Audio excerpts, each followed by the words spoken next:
떴다 변비행 변종국입니다. 오늘의 주제는 조종사 숫자입니다. 민항기의 경우에는 2인 조종사 체제를 유지를 하고 있습니다. 특크루 룰을 이렇게 유지를 하고 있는데 항공기 제작사에서는요, 미래에는 1인 조종사 체제로 비행기가 운항할 수 있게끔 하는 로드맵으로 향해 가고 있습니다. 1인 조종사냐 2인 조종사냐, 항공업계의 뜨거운 감자, 어느 편을 들어도 욕을 먹는 이 민감한 주제에 오늘 변비행에서 다뤄보도록 하겠습니다.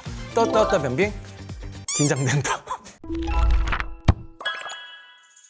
제가 이 주제를 사실은 해야지 하고 있다가 접자를 여러 번 고민을 했습니다. 왜냐하면 민감함을 넘어서 제가 어떻게 말을 하느냐에 따라 댓글로 융단 폭격이 쏟아질 것이 감히 예상되기 때문에 그래요. 이미 보잉과 에어버스, 엠버레어 같은 항공사들은 미래에는 1인 승무원으로서도 충분히 운항이 가능하다라는 컨셉을 바탕으로 로드맵을 펼쳐가고 있습니다. 그런데 그때마다 이제 조종사들은 1인은 아직 시기상조입니다. 1인은 너무 위험해요. 1인 승무원에 관한 얘기가 나오면 그때마다 난리가 납니다. 이게 굉장히 항공업계에서는 뜨거운 감자인데 이 문제를 가장 적극적으로 주장하고 있는 것이 유럽입니다. 자, 유럽 항공안전청 여기는 정말 적극적으로 이야기를 하면서 RCO 혹은 EMCO로 알려진 개념을 강화하겠다라는 말을 합니다. 1인 승무원 체제에 대해서 제대로 이해를 하려면 먼저 이 RCO 또는 EMCO라고 불리는 이 개념에 대해서 이해를 할 필요가 있어요. RCO의 뜻은 Reduced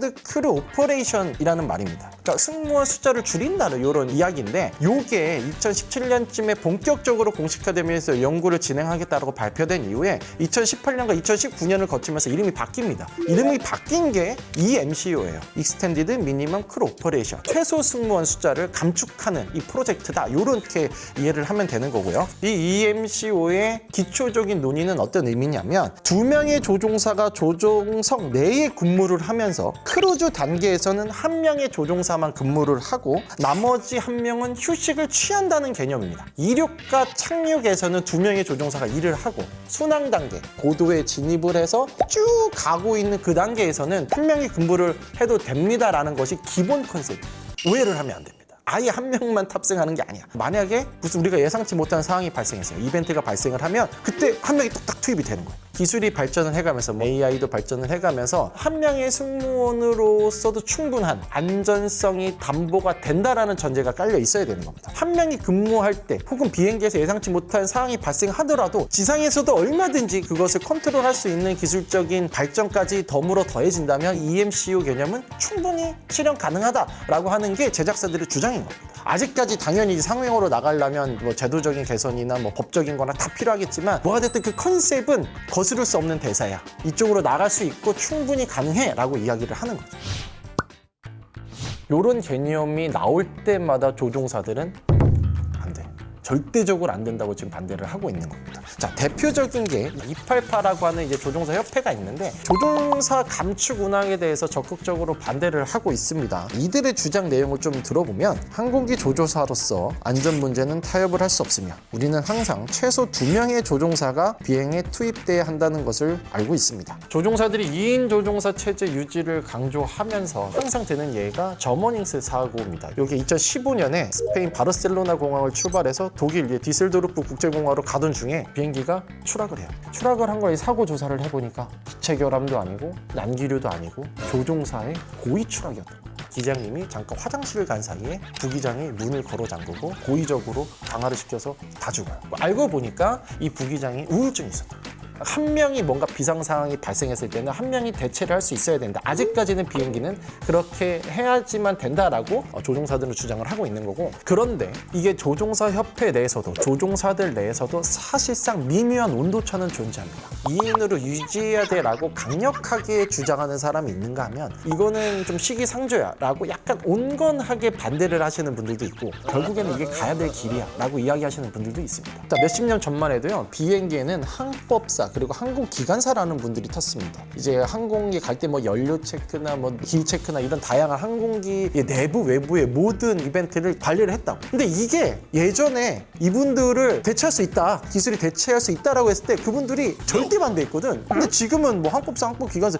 있는지도 몰랐을 거예요. 거기 뭐 이런 사람들이 많을 정도인데, 아무튼 이게 기술의 속도라는 게 굉장히 빠르게 발전을 하고 또 안전성을 담보할 수 있는 기술로 발전을 하기 때문에 거스를 수 없는 대세다라고 이야기하는 조종사들도 계세요. 사실 소수지만 사실 이 조종사 감축 문제를 말할 때 안 좋은 시선도 사실 있어요. 조종사들이 안전이라는 것을 내세워서 2인 승무원 체제를 유지해야 된다고 주장하지만 니네 결국엔 니네 밥그릇 챙기려고 그러는 거 아니야. 근데 그거는 약간 좀 단편적인 생각 같아요. 만약에 조종사 자체가 물리적으로 줄어들어도 그것에 기반해서 또 다른 안전을 담보해야 되는 직업들이 많이 생기는 거고 일자리는 사실은 다양하게 늘어나는 거라고 저는 생각을 하는데 뭐 그렇게 생각하는 사람들도 있다 이런 말씀을 좀 드려봅니다. 지금부터는 제가 또 감히 논쟁거리를 좀 던져보려고 합니다. 자, 우리가 UAM 시대로 지금 나가고 있어요. 새로운 패러다임이 이제 형성되고 있는 이런 시기인데 여러분 가만히 생각해보면 UAM은요 1인 조종사입니다. 심지어 무인 조종사 체제로 개발이 되고 있거든요. 여객기는 2인이어야 되고 UAM은 1인이어야 됩니까? 라는 질문을 던져봐요. 물론 고도의 차이도 있고 비행이 더 쉽냐 안 쉽냐 간단하냐 안 간단하냐 뭐 이런 이제 물론 항공기 기체 자체가 좀 다릅니다만 하늘을 날고 있는 모빌리티라는 공통점이 있는 상황에서 어느 부분에서 이게 구분이 돼야 되는지 아직까지 저는 모르겠어요. 그리고 또 하나는 이미 1인 조종사로 운행을 하는 비행기들이 있습니다.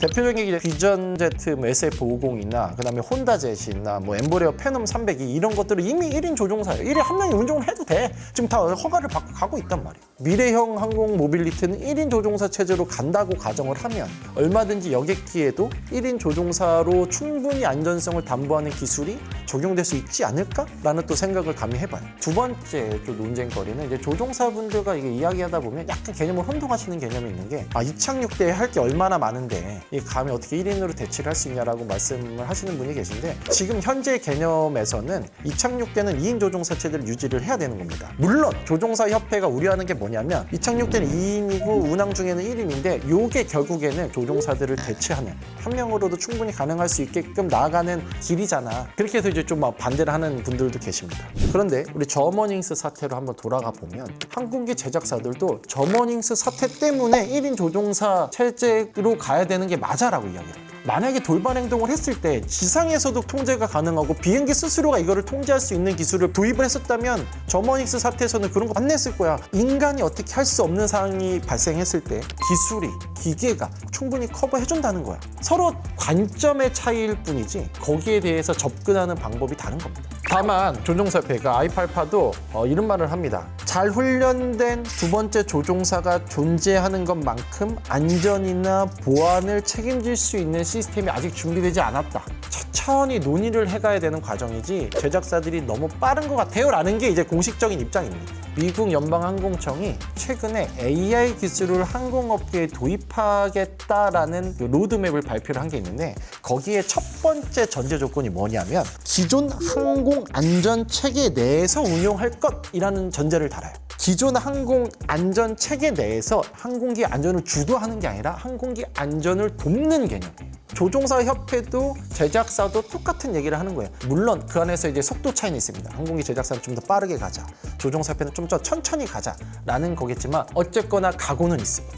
저도 항상 이제 고민하는 주제입니다. 이 문제를 무조건적으로 찬성하지도 무조건적으로 반대하지도 않았으면 좋겠어요. 이 조종사, 승무원 감축 문제, RCO, EMCO 문제를 한번 좀 관심을 가져줬으면 하는 바람에서 이 영상을 준비했습니다. 정의선 현대자동차 그룹 회장이 한 2년 전에 이런 말을 한 적이 있습니다. 완전 자율주행차 시대보다 UAM 시대가 더 빨리 올 것 같다. 자동차 그룹 회장이 UAM 시대가 더 빨리 올 거라고 한 말은 상당히 의미가 있는 말입니다. 자동차가 자율주행 기술이 굉장히 많이 발전을 하고 있고 실제로 자율주행차가 많이 돌아다니고 상용화를 이제 목전에 두고 있는 상황에서 1인 조종사, 무인 비행의 시대가 더 빨리 올 거라고 말한 건데 그만큼 항공기가 더 안전하게 운행할 수 있는 모빌리티다라고 저는 그 이해를 했어요. 요 정의선 회장의 관점을 1인 조종사, 2인 조종사 논쟁으로 갖고 들어와 보면 항공기 제작사들이 나아가고 있는 이 방향이 저는 틀렸다고 생각하진 않아요, 개인적으로. 기술적으로 도전을 해볼 만한 영역이라고도 생각을 합니다.